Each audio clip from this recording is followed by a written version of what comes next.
আল্লাহ পাকের ইবাদতের মধ্য দিয়ে, রাসূলের সুন্নতের মধ্য দিয়ে অল্পে তুষ্ট থাকতে পারবো, যা আছে এতে শুকরিয়া আদায় করব। আপনার চেয়ে সুখী মানুষ দুনিয়াতে কেউ নাই দুনিয়ার। কিন্তু বস্তুবাদিতা আপনাকে এই আকীদা আদর্শ থেকে সম্পূর্ণ ডিমোটিভেট করে দেবে। তো প্রিয় ভাই এবং বোনেরা যারা আলোচনা শুনছেন, আজকে আমাদের প্রথম সবক হওয়া উচিত দুনিয়ার নেশায় আমরা না পড়ি। আল্লাহ পাক আমাদেরকে তৌফিক দান। আল্লাহ পাক আমাদের সবাইকে যারা আলোচনা শুনছি দুনিয়ার প্রেমিক হওয়া থেকে বাঁচাক বলি আমি। দুনিয়ার প্রেমিক না, প্রেমিক হবো কার? আল্লাহর আখিরাতের। কতটুকু দাম আছে দুনিয়ার? আল্লাহ পাক বলছেন একটা মাছির পাখার সমানও না। একটা মাছির পাখার কি দাম আছে আপনার কাছে? আল্লাহ পাক বলছেন পুরো দুনিয়ার দাম আমার কাছে যদি একটা মাছির পাখার সমান হতো, তাহলে এই দুনিয়াতে কোনো কাফের মুশরিক পানি পান করতে পারতো না। তার মানে এই দুনিয়াতে যা করো করো, আমার তো কোনো দামই নাই দুনিয়া। কালকেই তো আমি দুনিয়া ধ্বংস করবো। আর ওই যে দুই জাতির কথা বললাম, জিন এবং মানব জাতি, আপনারা সূরা আর রহমান পড়বেন। রহমান নামটা অনেক ব্যাপক, দয়াময়ের নাম। তার মানে আল্লাহ পাক মার্সিফুল, মোস্ট মার্সিফুল। কিন্তু এই সূরা আর রহমানেই একটা ভয়ঙ্কর আয়াত আছে, কি? সানাফরগু লাকুম আইয়ুহাস সাকলান। হে মানুষ এবং জিন, হে মানুষ এবং জিন, শীঘ্রই আমি তোমাদের দুইটা জাতিকে ডিল করার জন্য পারেক হচ্ছি, অপেক্ষা করতে থাক। মানে আল্লাহ পাক কুল্লু ইয়াউমিন হুয়া ফি শাআন, মানে আল্লাহ পাক কি করেন? সবসময় তার কাজে ব্যস্ত আছেন। মহাবিশ্বের তো গ্রহ নক্ষত্র গ্যালাক্সির অভাব নাই, মাখলুকের কোনো অভাব নাই। আল্লাহ পাক প্রত্যেকটা মুহূর্তেই তার কাজে ব্যস্ত আছেন, তার কাজে শানে ব্যস্ত আছেন। কিন্তু এই ব্যস্ততা থেকে ফারেক হবেন কাদের জন্যে? মানুষ আর জিনের জন্য। সুবহানাল্লাহ, মানুষ আর জিনের জন্য। আল্লাহ পাক বলেন সানাফরগু লাকুম আইয়ুহাস সাকলান। দাঁড়াও, দুনিয়ার মধ্যে এইসব করে বেড়াচ্ছ, তোমাদের দুই জাতির জন্য আমি অচিরে ফারেক হব ইনশাআল্লাহ। ওইটাই হলো কিয়ামতের দিন। যদি ওই দিনটা আমরা মাথায় রেখে চলি, ইনশাআল্লাহ আমরা কেউ বস্তুবাদী হব না ইনশাআল্লাহ। আল্লাহ পাক আমাদের সবাইকে দুনিয়া মুসাফিরের মতো থাকার তৌফিক দান। আমরা উন্নতি করব, অবশ্যই অগ্রগতি করব, আমরা সবকিছুই করব, কিন্তু দুনিয়ার পূজায় ডুবে যাব না। এটা একটা বড় চ্যালেঞ্জ। মানে মধ্যমপন্থী থাকতে হবে, না একদম গোলালু মার্কা আর না চরমপন্থী, মাঝামাঝি থাকার চেষ্টা করতে হবে। আল্লাহ তৌফিক দান। ঢাকাবাসীর জন্য এর চেয়ে বড় কোনো নসিহত হতে পারে না। ঢাকা থেকে, ঢাকার মতো যত মানে সিটিজ, মেগা সিটিজ আছে সারা ওয়ার্ল্ডে, তাদের জন্য এটাই প্রথম নসিহত, বস্তুবাদিতা ত্যাগ করতে হবে। বস্তুবাদিতা। আল্লাহ পাক আমাদের সবাইকে বাকির খাতা পূর্ণ করার তৌফিক দান। এখন একটা লক্ষ্য পেলাম কি জন্য দুনিয়া এসেছে? আপনার ইবাদত করার জন্য। এখন অনেকে ভুল বুঝে প্রশ্ন করতে পারে, তাদের জ্ঞানের স্বল্পতা। আমি ওদেরকে দোষারোপ করবো না, কারণ আমাদের শিক্ষা সমস্যা আছে। আমরা তো সবার মাঝে ইসলামিক সার্বজনীন শিক্ষা দিতে পারছি না। এই কারণে অনেকে প্রশ্ন করতে পারে, তাহলে কি সারা জীবন আল্লাহ বিল্লাহি করতে হবে?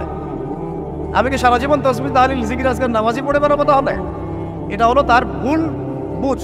এই আয়াত সম্পর্কে ভুল ব্যাখ্যা। সঠিক ব্যাখ্যাটা কি? সঠিক ব্যাখ্যা হচ্ছে সূরা হাশরের 7 নম্বর আয়াত। কত নম্বর? সূরা হাশর 7 নম্বর আয়াত। আল্লাহ পাক বলেন ওয়ামা আতাকুমুর রাসূলু ফাখুযুহু। রাসূলুল্লাহ সাল্লাল্লাহু আলাইহি ওয়াসাল্লাম তোমাদেরকে যা যা দিয়েছেন সব নিয়ে নাও। ওয়ামা নাহাকুম আনহু ফান্তাহু। রাসূল যা থেকে বিরত থাকতে বলেছেন সমস্ত বিষয় থেকে দূরে থাক।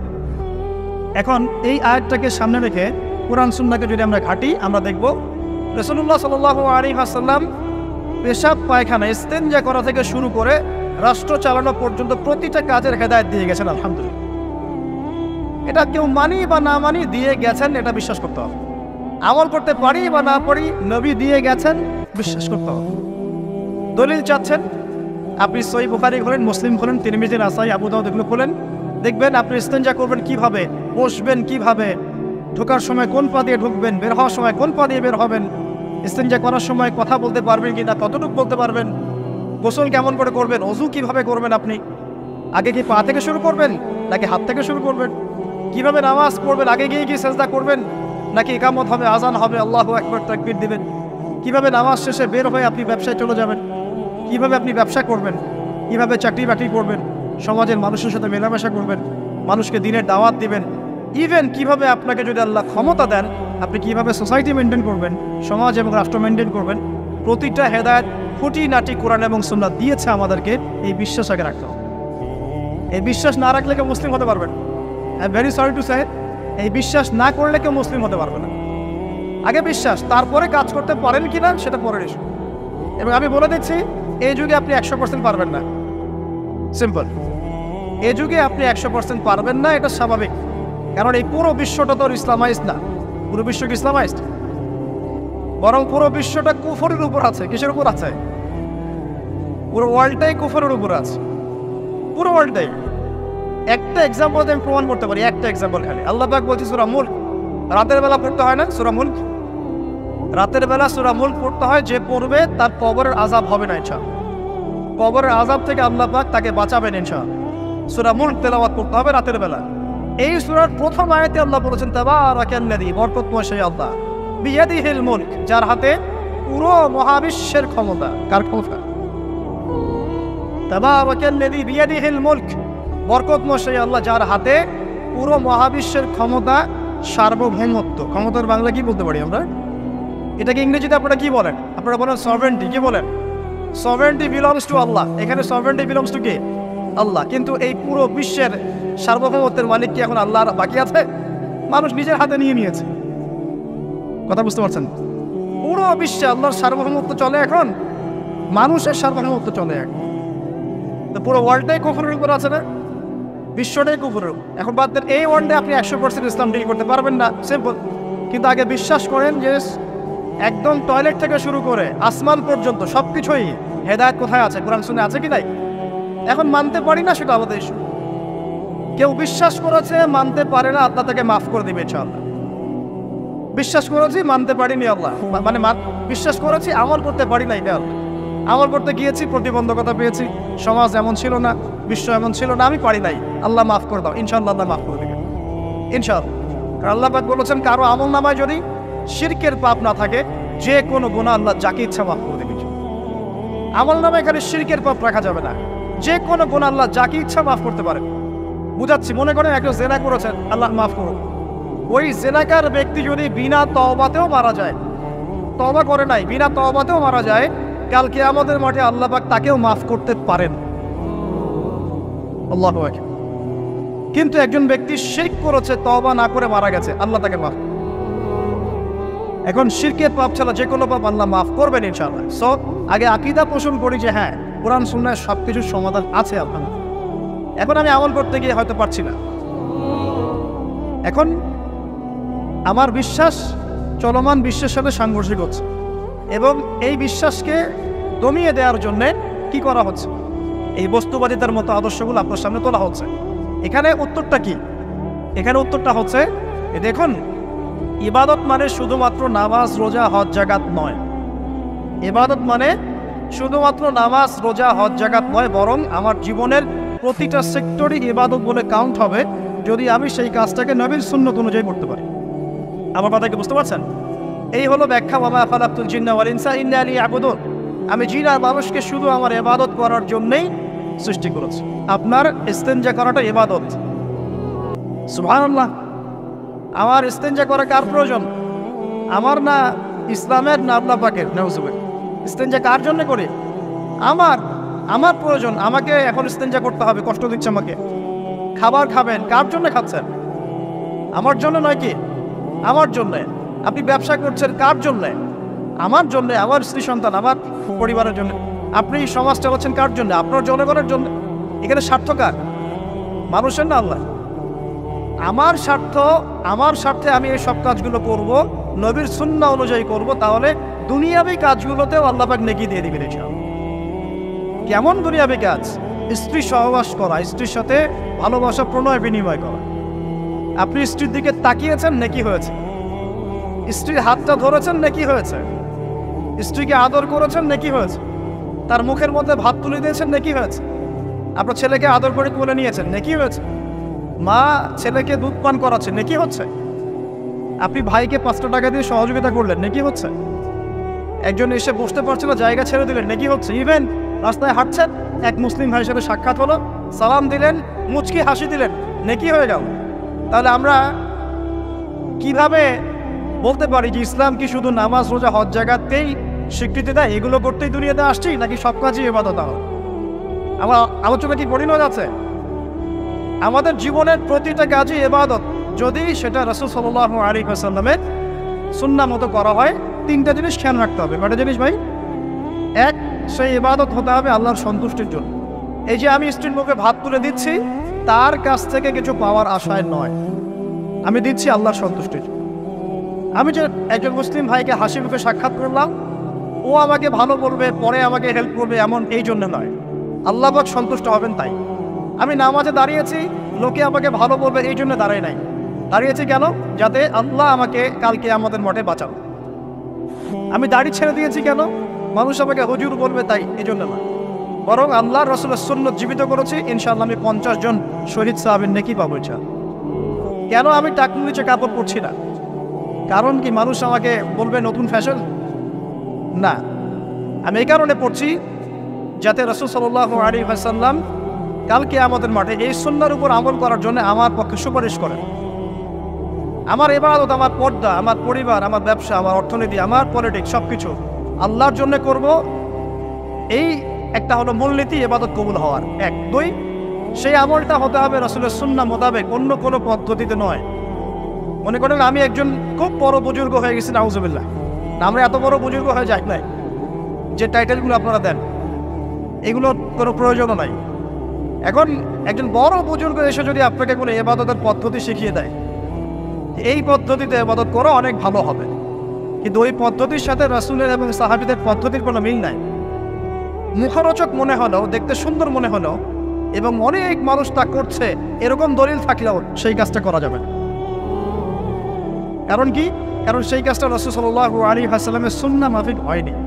আল্লাহ রাসূল করেন নাই, সাহাবীরা করেন নাই, বাস আমি করবো না। ইমামরাও করেন নাই, পরবর্তী জেনারেশনে কেউই করেন নাই। এখন যত ভালো টাটকা মজা লাগুক, দেখতে সুন্দর লাগুক, বহু মানুষ করছে, এইসব দলিল ইসলাম টিকবে না। আল্লাহ পাক বোঝার তৌফিক দান।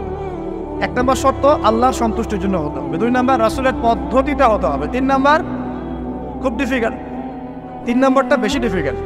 প্রথম দুইটা পার হয়ে গেলেও তিন নম্বরে গিয়ে আমরা আটকে যাচ্ছি। আর বলবো, রাগটাগ করবেন না তো।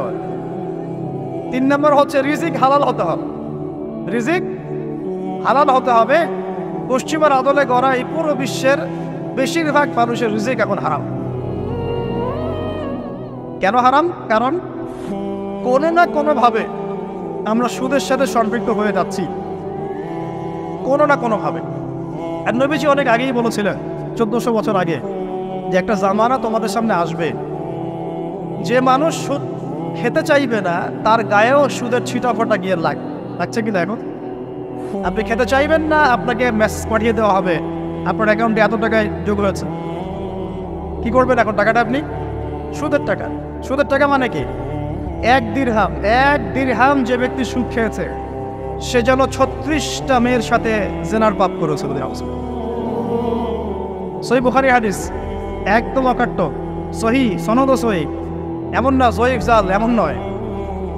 এক দিরহাম যে ব্যক্তি সুদ খেয়েছে সে যেন 36 বার জেনা করলো, নবী সাল্লাল্লাহু আলাইহি ওয়াসাল্লাম বলেছেন।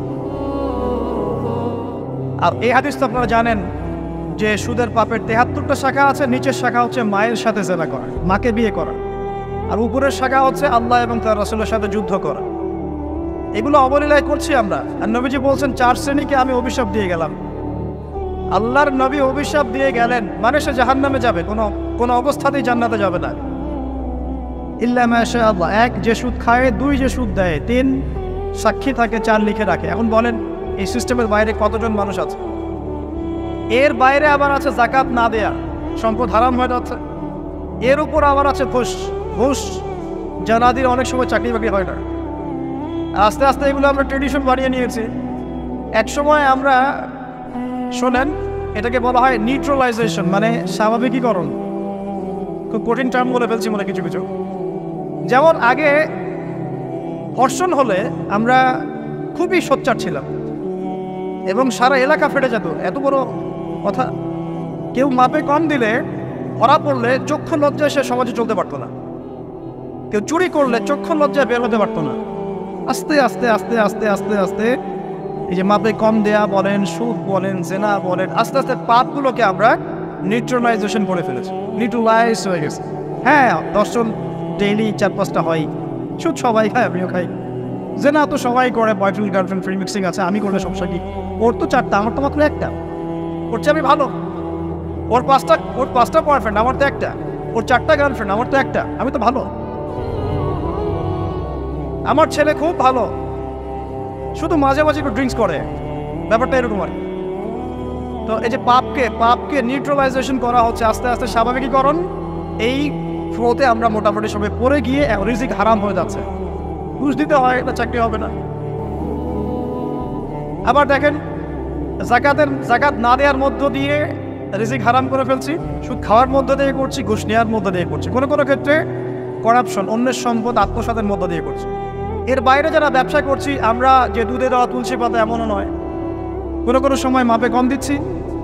এই যে টাটকা জিনিস বলে ভেজাল খাওয়াচ্ছি, 3 দিনের বাসি তেল দিয়ে ইফতার রান্না করে খাওয়াই দিবে, বলবে একদম টাটকা জিনিস। রমজান মাস আসছে সামনে না, কত যে মানুষ বের হবে যারা তারাবির নামাজ পড়বে একদম 20 রাকাত, ওখানে রাকাত নিয়ে ঝগড়া হবে।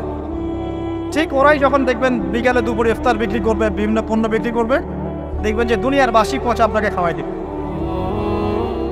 এই শ্রেণীর মানুষের ধারণা যে লা ইলাহা ইল্লাল্লাহ শুধু মসজিদে আছে, বাজারে নাই। এটা ধারণা লা ইলাহা ইল্লাল্লাহ মুহাম্মাদুর রাসূলুল্লাহ এটা মসজিদে আছে, বাজারে সমাজে অন্য জায়গায় নাই, এটা তাদের ধারণা। তাদের এই ধারণা অচিরেই ভাঙবে যখন মৃত্যুর দূত চলে আসবে, তখন বুঝবে লা ইলাহা ইল্লাল্লাহ একটা সার্বজনীন কালিমা, যেটা জীবনের সব ক্ষেত্রেই চলতে হবে। আল্লাহ পাক আমাদেরকে বোঝার তৌফিক দান। তো ব্যবসা করছি আলহামদুলিল্লাহ, অ্যাটলিস্ট সুদ খাচ্ছি না। তবে এতটুকু মনে রাখবেন, ব্যবসায়ীদের অসততার কারণে, আমানতের খেয়ানতের কারণে একটা আযাব আসে। হাদিসের মধ্যে আসছে একটা আযাব আসে। নবীজি বলেছেন, যখন একটা জাতির ব্যবসায়ীরা মাপে কম দেওয়া শুরু করে, মিথ্যা কসম করে পণ্য বিক্রি করা শুরু করে এবং আমানতের খেয়ানত করে, তখন ওই জাতির উপর দুর্ভিক্ষ চাপিয়ে দেওয়া হয়। কি চাপিয়ে দেওয়া হয়? দুর্ভিক্ষ চাপিয়ে দেওয়া হয়। মনে করছেন যে হয়তো দুর্ভিক্ষ নাই, পুরো ওয়ার্ল্ড ওয়াইড একটা নীরব দুর্ভিক্ষ চলছে এখন আস্তে আস্তে। সকালে একটু আগে বলেছিলাম না, গরিব মানুষ আলু ভর্তা, ডাল আর ডিম ভাজা দিয়ে ভাত খেত আগে, এখন তারা বলে আমরা ডিমই দেখতে পারি না চোখে। ডিমও পাওয়ার এখন সামর্থ্য হচ্ছে না অনেকেরই। আপনি শোনেন, আমি একটা জব করতাম, মনে করেন স্যালারি পেতাম 5,000 টাকা, এখন পাচ্ছি 10,000 টাকা।